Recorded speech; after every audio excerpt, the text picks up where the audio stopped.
Hello, ഈ ക്യൂട്ടായ ഈ റോസാപ്പൂവിൻ്റെ hair clip ചെയ്താലോ?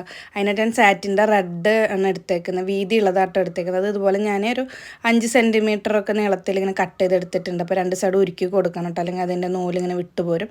പിന്നെ ഞാൻ ഈ വീഡിയോയിൽ കാണിക്കുന്ന പോലെ ഇങ്ങനെ മടക്കിയിട്ട് 2 സൈഡും ഇങ്ങനെ മടക്കിയിട്ടൊന്ന് ഒട്ടിച്ചെടുക്കണം. അങ്ങനെ അല്ലാതെ ഒട്ടിച്ചെടുത്തിട്ടുണ്ട്. കുറച്ചധികം വേണം കേട്ടോ, ഒരു 10-25 എണ്ണമൊക്കെ വേണ്ടി വരും. പിന്നെ ഞാൻ ഈ വീഡിയോയിൽ കാണിക്കുന്ന പോലെ തന്നെ ഈ 2 കോർണറും തമ്മിൽ ഇങ്ങനെ ഒട്ടിച്ചു കൊടുക്കുക. അതായത് ഈ ഫുള്ള് ഈ പെറ്റൽസ് ഇതുപോലെ തന്നെ ഒട്ടിച്ചു കൊടുക്കണം കംപ്ലീറ്റ് ആയിട്ട് തന്നെ. അപ്പോൾ നമ്മൾ വലിയ റോസാപ്പൂ വേണമെങ്കിൽ അതിനനുസരിച്ച് പെറ്റൽസ് എടുക്കണം കേട്ടോ. അതിന് ശേഷം ഇതുപോലെ അടിയിൽ ഇങ്ങനെ താഴ്ഭാഗത്ത് ഇങ്ങനെ പശ തേച്ചെടുക്കുന്നത് ചുരുട്ടിയെടുക്കണം കേട്ടോ. അപ്പോൾ അത് ഒരേ ലെവലിൽ തന്നെ ചുരുട്ടിയെടുക്കാൻ ശ്രദ്ധിക്കണം, നല്ല ഭംഗിയുള്ള ഒരു പൂ കിട്ടുള്ളൂ. അതിന് ശേഷം അടിയിൽ ഇതുപോലെ തന്നെ ഒരു പീസ് എടുത്തിട്ട് ഞാൻ ഇതുപോലെ ഒട്ടിച്ചു കൊടുക്കുന്നുണ്ട്. പിന്നെ ഒരു ലീഫിൻ്റെ ഒരു ഇത് കിട്ടാൻ വേണ്ടി ഗ്രീന് ഇതുപോലെ സാറ്റിൻ റിബൺ ലീഫിൻ്റെ ഷേപ്പിൽ കട്ട് ചെയ്ത് ഉരുക്കി കൊടുത്തിട്ടുണ്ട്. അതും ജസ്റ്റ് ഒന്ന് ഇവിടെ ഒട്ടിച്ചു കൊടുക്കുക.